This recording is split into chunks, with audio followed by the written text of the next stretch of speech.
Good afternoon, ladies and gentlemen, and welcome to our third webinar series on COVID-19. We're pleased today to be joined by Congressman Greg Gianforte, who will address congressional action on COVID-19. We're looking forward to that. Your moderator today will be Tom Ray with Weyerhaeuser. Tom is both the chairman of the board for the Kalispell Chamber and he chairs the Government Affairs Committee. So this is the third program in this sequence. It's also available after the meeting if in case you can't catch all of it or would like to re-listen to it. It'll be on YouTube and you'll be able to access it off of our website, through our communications, and then via Facebook and Instagram. It will be pushed out on those sources as well, so you can catch it after the meeting. Just a matter of housekeeping. You have two ways of entering a question in. One is under Q&A. You can type in a question, and then under the participant section, you can click the function for raise your hand, and we'll go to you and you can ask the question verbally for Congressman Gianforte. All right, I think with that, I'll turn it over to Tom Ray to introduce the program. Congressman Gianforte, I'd like to give you a special thank you and welcome from the Kalispell Chamber. We appreciate your time today, and I want to thank you for your leadership in DC at this challenging time for everyone. So we look forward to interacting with you today, and with that, I'm going to turn the floor to you.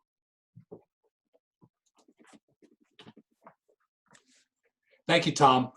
Greg Gianforte here, and Joe also, thank you for the invitation. I was looking forward to visiting with you. I was going to give you a quick update on where we're at and the programs that are available to help business and individuals. And then I'll save the bulk of the time for questions on any topic that you'd like to discuss. First, let me say these are very uncertain times. I know many people, tens of thousands of people here in Montana have been laid off. We saw just yesterday, Flathead Regional furloughed 600 individuals just right there in the Flathead. There's also uncertainty about our health. Families don't know necessarily where the next paycheck's coming from. And my heart goes out to everyone who's affected here. There's really two crises. The first is the public health crisis. And there we're starting to see positive signs. The hotspots around the country, the real epicenters for this infection, they've stabilized. That is a first step towards turning the corner. Here in Montana, we've also seen a steady decline in the number of new cases. We currently have 24 people hospitalized statewide. I do think we're making progress there. The steps that have been taken to protect public health, though, have created an economic crisis. And that's where I want to focus the bulk of my energies today, just in my presentation to you, and then happy to take questions.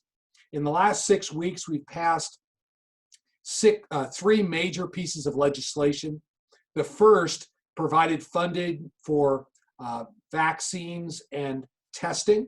I'm pleased to tell you over 200 vaccines and therapeutics are now in clinical trial. So I'm betting on American ingenuity to get a cure for this or a vaccine so that when we see a reoccurrence next flu season or whenever it occurs, we'll be in a better position. We've also taken action primarily through the CARES Act, which passed a couple of weeks ago. I want to highlight some of the components here. And here the goal is that we're going to overcome this public health crisis. I have complete confidence in that. But we have to make sure small businesses, Main Street businesses, farmers and ranchers, and individuals can get back on their feet once the public health crisis is passed. And that's where the elements of the CARES Act really comes in. You're probably familiar with some of these. The first is the Payroll Protection Program. This is a loan that you can get through your local bank, equivalent to 2.5 times your monthly payroll. As of the middle of last week, over 5,000 of these loans have been issued in the state of Montana. And here's the interesting part.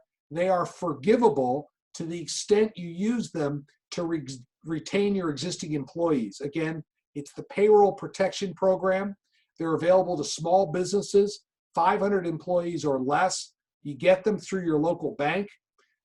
They're also available to 1099 consultants, self-employed individuals, and sole proprietorships. Again, up to 2.5 times your local, your monthly payroll, and they are forgivable. In addition, we've implemented the program to provide direct payments to individuals. According to Secretary Mnuchin, I was on the phone with him earlier today, these are going to be in bank accounts for most people by the end of this week. These direct individual payments are $1,200 per person plus $500 per dependent child. So a family of 4 is going to get a check for $3,400. This is really a lifeline, and the intent is to help get the economy started again.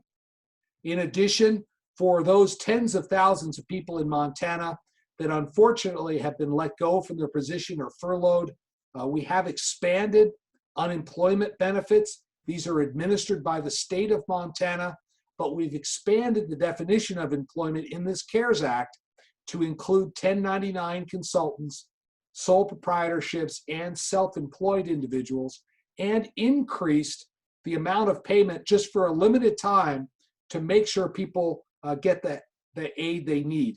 And I would put myself at the head of the line on fiscal conservatives. However, I was proud to vote for this CARES Act because when the government shuts businesses down, it has an obligation to help them open back up.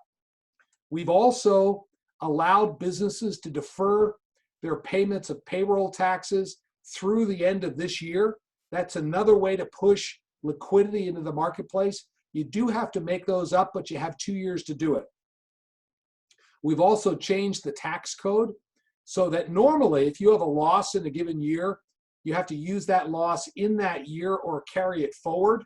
Well, in the CARES Act, we also allow you to carry losses from 2020 backwards to 2019 or 2018. If you refile your taxes, you'll be able to get a refund. That's another way to put cash into your business. For retail establishments, we had a problem that we created in the Tax Cuts and Jobs Act, the tax reduction plan, that did not allow accelerated depreciation for retail establishments. This is called the QIP fix. That was provided for in the CARES Act. For those of you that have capital improvements in retail establishments, this allows you to accelerate depreciation. One last point I want to make is we've also given banks the ability to provide up to a 3-month payment holiday on existing commercial loans and mortgages. I spoke with many bankers in the state. Many of them are doing this. It's at the discretion of the bank. So you have to ask, and you aren't forgiven for those payments, but the bank can choose to add them on the end of the loan or amortize them over the remaining period of the loan. This was done after Katrina in Louisiana. We thought it was a good idea to do it again, to give the banks the flexibility at their discretion to give up to a 90-day payment holiday and without them having to reclassify the loan as a troubled or distressed loan. So we've given the banks that flexibility. You need to talk to your banker about that. At a high level, let me say I'm encouraged that the number of new cases in the state continues to decline and the hot spots around the country are stabilizing. We're going to get through this virus crisis. I think with this $2 trillion aid package, we're going to be in good shape for small businesses to open their doors back up, individuals to get back to work, and families to get on their feet and get back to some form of normalcy. I personally would like to see that in weeks as opposed to months, but I'm encouraged by the resiliency of America and Montanans that we can endure this crisis and get back to some form of normalcy here over the summer. So Tom and Joe, I'll leave my comments there, and I'd love to take whatever questions people have on their mind about these programs or other things we're working on in Washington. Great. Thank you, Congressman. We have the first question from Daniel Vogel at Xanterra. And it says, what is the congressional approach to reopening of Glacier for the 2020 season? A vibrant and welcoming park could greatly increase the rebound effect within the Western Montana market, yet we're all aware of the petri dish of both the guests and the seasonal workforces coming together at a critical time. Yeah, so thanks, Tom. And, Xanterra provides great services in the park on a concessionary basis. I had conversations. This is a decision that was taken by the Department of Interior. I spoke with Secretary Bernhardt last week, and I've also spoken with the superintendent of Yellowstone National Park. Really, most of the parks are shut right now. Fortunately, we're in a shoulder season, but there's such a driver for the economy up there in the Flathead. We've got to get them open back up. The concern, when I spoke with the superintendent in Yellowstone, because that typically stays open all winter long, was people were coming from hotspots around the country, and the local community actually asked that the park be closed. It was the community of Gardner, the community of West Yellowstone, that requested the Department of Interior to shut the park because they had people coming into their grocery stores, pharmacies, staying in hotels, which we want when we don't have a public health crisis. So we've got to balance the safety of the local community with the need to get the economy going again. Let's get through this public health crisis, and then we ought to open all businesses back up, including our national parks. Thank you. Our second question is from Rachel Just. It says, thank you for doing this webinar, Congressman. I work for the Nurture Center, a nonprofit childcare resource and referral agency that serves Flathead, Lincoln, Lake, and Sanders counties. I'm curious if there's any discussion about how this impacts childcare providers specifically. We had a childcare crisis before this pandemic started, and it's only going to get worse. How does Congress plan on helping to mitigate the effects to support childcare providers? Yeah, good question, I think it's Justin. This PPP I talked about, the Payroll Protection Program, we recognized how vital nonprofits are in our community. So I mentioned sole proprietors, self-employed, 1099 consultants, as well as pass-through corporations, S's and C Corps.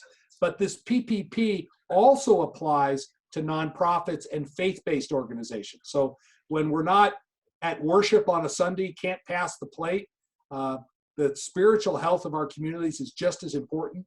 Nonprofits like yourself and churches can apply for these PPPs. They do extend also to 501c12s, which are co-ops, electric co-ops, agricultural co-ops, and we're working on other distinctions for organizations like local chambers, which typically are 501c6s. We don't quite have clarification on that last category yet, but the intent was to help all small businesses, both for-profit and not-for-profit. So you can apply for one of these PPPs as well. Your other nonprofits in the community can as well. Thank you. We've had a couple of different questions about return to work. What's the role of Congress in helping prep? What are going to be the procedures? Any thoughts on how we roll out of this? We kind of rolled into it. Now we're going to start rolling back out. So could you give us some thoughts around that? Sure. So the president has taken an approach to delegate much of this authority to the states. I think that makes sense because not every community has been hit in the same way. Kalispell is not New York City. And what we have to watch, we have to rely on the input of our public health officials. CDC on their website is publishing guidelines. And I understand just yesterday, the president created a task force to look at what should the procedures be as we open things back up. It's probably not going to be full throttle from day one. As we shut the economy down, we first restricted group meetings to 50 and then 10 and then stay at home. And I think you're going to see a similar sort of scenario as we open things back up. It's going to be stepwise, and it's got to be based on the local community. For example, I was on the phone this morning with the chamber in Lewistown up in Fergus County. All of their restaurants and bars are shut on Main Street. Most of Main Street is shut. They have not had a case at all in Fergus County. So again, have to do it on a community by community basis. Thank you. We just had another question kind of along the same line, so I thank you for covering that. What about liability issues around reopening and any kind of mitigation or reduced risk for employers coming out of this? Any discussion around Congress about sort of employer liability mitigation out there? Yeah, and I don't have a specific answer. We're in unprecedented territory. I mean, no one's ever been here before. This is the first time, certainly in my lifetime, most people, where we've had a crisis like this. And we're going to have to figure this out together. I think common sense can go a long way here. Clearly, as we start to go back to something more normal, we'll want to continue to practice good hygiene so we don't get a reoccurrence. There's probably going to continue to be some level of social distancing, but we do need to get back to normal. And as I'm encouraged by the progress we've been making on these vaccines and treatments, we'll all feel a lot better when there's a vaccine we can get that gives us some immunity to this virus. That was going to be our next question. Where are we at with work on a vaccine? Is that something that Congress is fast tracking and pushing that forward for us? Yeah, the first bill we passed in Congress was an $8 billion appropriation that did two things. One was it made sure there were dollars available for research on vaccines, and then secondly, funded broad-based testing. Now, it's taken a while. We're still spinning that up. But the last time I get a daily update from the healthcare committee where I serve, last count I had, there were 243 vaccines and therapeutics in clinical trials. And we need to get the science right. This is a brand new virus. We're learning in real time about what is the risk of reinfection, how much immunity does someone have after they've had the virus. We just don't know this yet. With other viruses, typically there is some immunity after you recover for a period of time. It could be a year, it could be 5 years. It really depends. And we need the clinical trials and the science to really understand what is the risk for reoccurrence. Thank you. We have a question from Chris Carlson. It says, we understand that the workers' compensation funds will assist a confirmed employee case. Is this correct? I'm not sure. The workman's comp is administered at a state level. There are a couple of different suppliers here in the state. I do know the second bill we passed, which I didn't speak about, this was called the Families First Act. This was a temporary measure to help employers deal with people that have to take time off related to the virus. So if you're a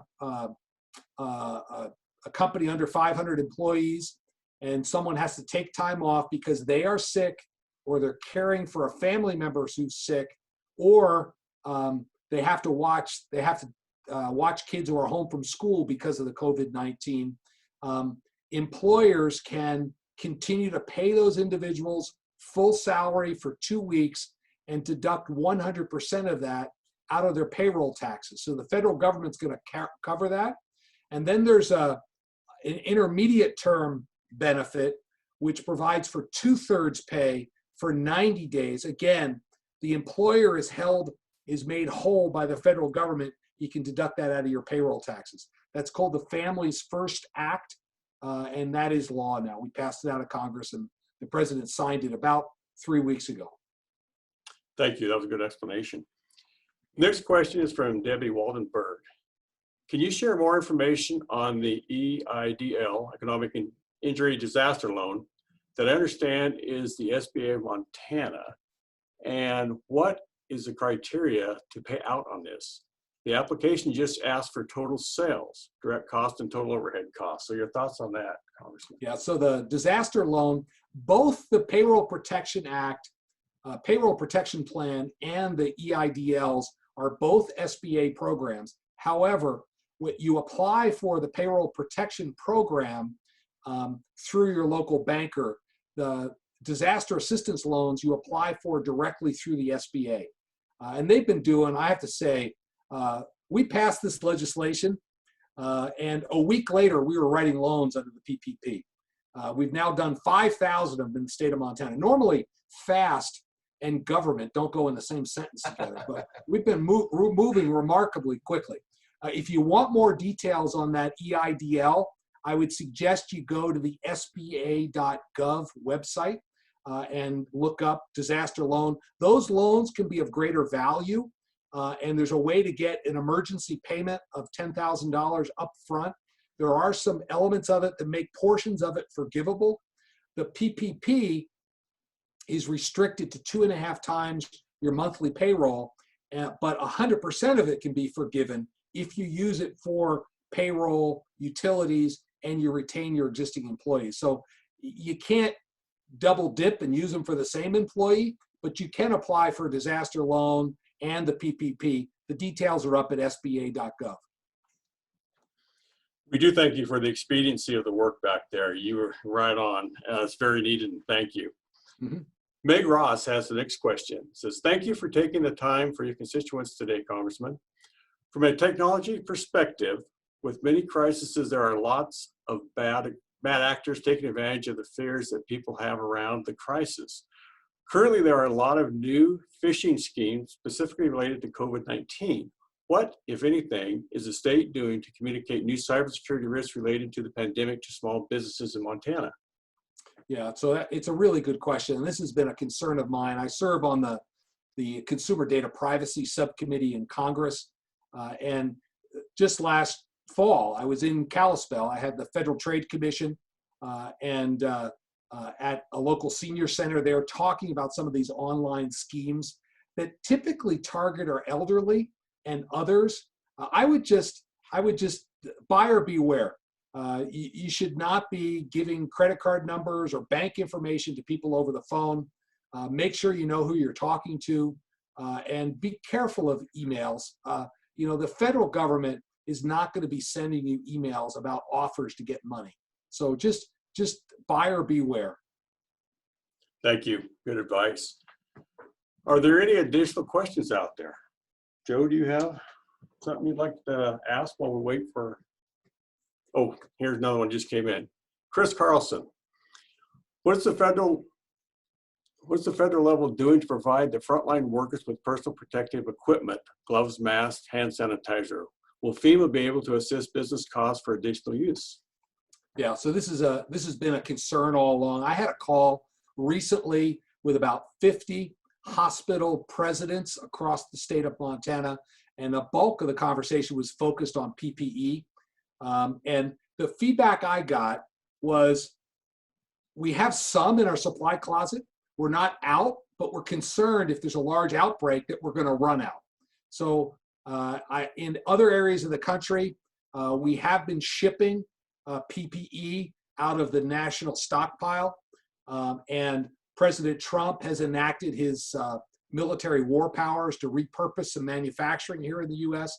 The bigger question it raises is that most of our PPE, masks, gowns, rubber gloves, are coming from China and other places in Asia. And this has become a national security issue. It's also, I started working on a program last fall. Many of the active ingredients in our pharmaceuticals come from China as well. This is a national security risk. And this is going to take a little time to fix, but we have to make sure. The good news is most regions of the country are not out of PPE. The supplies are not as deep as we want them to be. FEMA has been acting as a traffic cop, not as the dispenser, but as being able to direct shipments to areas of the country that really need them. I think we can be thankful here in Montana that we've only got 24 people now in the hospital statewide with COVID. And it's critically important we have this PPE for our first line responders, doctors, nurses, emergency response. The cabinet isn't as stocked as we want it to be, but we have been able to protect people. I would just add, there's been a lot of great ingenuity here in Montana with people manufacturing masks through 3D printers. So that's been great to see. So, and I was pleased to see Sims fishing products here in Bozeman repurpose their later wader sewers, and they're making gowns for the hospital that are reusable. So they completely shifted their production over. Yeah, it's pretty cool to see what Montanans and Americans can do in a crisis. Yeah.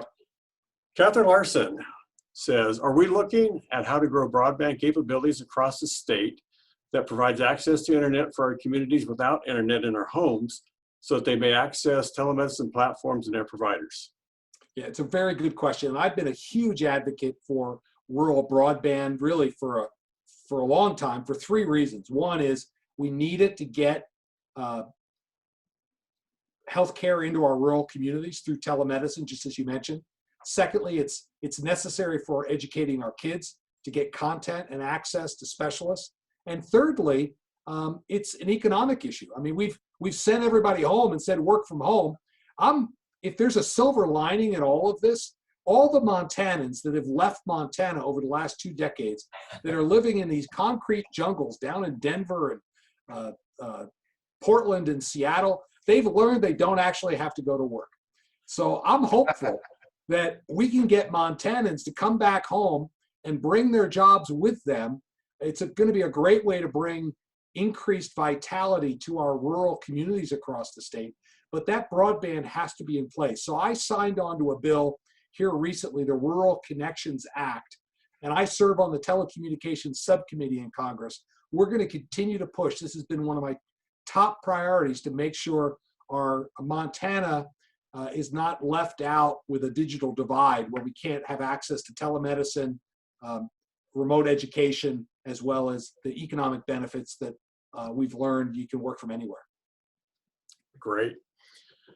Peggy Hinkle asked a question. With regards to pharmaceuticals mentioned, how is the government going to address bringing these services back to the United States?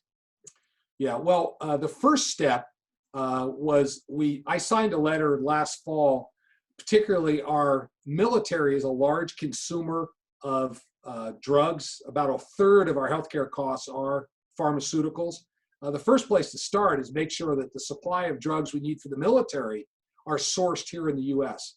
So the federal government's a large purchaser here. I think that's the place to start. And I know with a business guy in the White House, he's been in close conversations with the heads of these pharmaceutical agencies, organizations. We need to work with them to bring their supply chains back on to North America. With regards to the PPE question, Chris Carlson tied back in a big thank you, and that we do appreciate the triage supplies. Says we're certainly essential, and Chris, we echo those concerns. You are essential. We thank for all the work that you do with the healthcare. Great. Any more questions? I don't see anything coming up right now. Joe? Yeah. You got a question? Yeah, Greg, maybe a follow-up on the PPE question, which is, there's been some discussion that there could be, either federal or state requirements around in the workplace, some sort of screening, right? I don't know, if that might involve, that's happening at some larger employers, but, even sort of essential businesses that are open now, not all of them are conducting screenings, maybe on just how do you feel today, but there could be some specific, kind of requirements around that. And, I just wonder how much they're thinking about differentiations of workplace, right? I mean, we're not New York City here and everybody doesn't work in an office. We've got guides and outfitters that are 10 miles out in the bob and, guys out in the woods harvesting trees. And, when that gets talked about, or has that gotten talked about, and if it does, do they, recognize the kind of different environments that are in rural America? Well, I think I appreciate what the president has done, has said that he's going to leave a lot of this stuff to local officials. I think this is the role of the governor in conjunction with your county commissioners and public health officers. We've got to listen to the scientists on what we need to do. I particularly want to make sure that this crisis is not used as a method to force people to relinquish their individual liberties either. I think we need to be, the CDC is going to publish guidelines. I'd like to see them as guidelines, and then work with local officials to implement guidelines as opposed to mandates in these cases to make sure we can continue to live our lives because we will get through this current crisis. We just don't want to have to drag along a bunch of restrictions that may or may not be necessary based on the local environment. And you're absolutely right, Joe. If you're out in the backwoods someplace, the precautions you have to take are different than if you're on a New York City subway. Thank you. It doesn't look like that we have any more questions at this time. So I'm going to throw it back to Joe to wrap up here in just a second. But again, thank you very much, Congressman. We really appreciate the time and your honesty and your efforts and everything you're doing for us in your leadership role back in DC. So thank you. And Yeah, Joe, Very welcome, I'll turn Tom. it back to you. Yeah, and Congressman, I'll offer my thanks as well. Appreciate you being available for us today. I know your schedule's got to be awfully busy during your time in the state. So thanks again for that. And to the listening audience, I'll just let you know that we're on again at this time next Tuesday, April 21. The two speakers are Flathead County Commissioner Randy Brodell and Emergency Manager Rick Seka. They'll be talking about the beginnings of a return to work plan for Flathead County. And again, Congressman, thanks for being available for us here and for your support of the Kalispell and Flathead Valley community. And thanks again. We'll sign off. Yeah, my pleasure. We'll get through this together. So. All right. Thank you. Thank you. Bye-bye.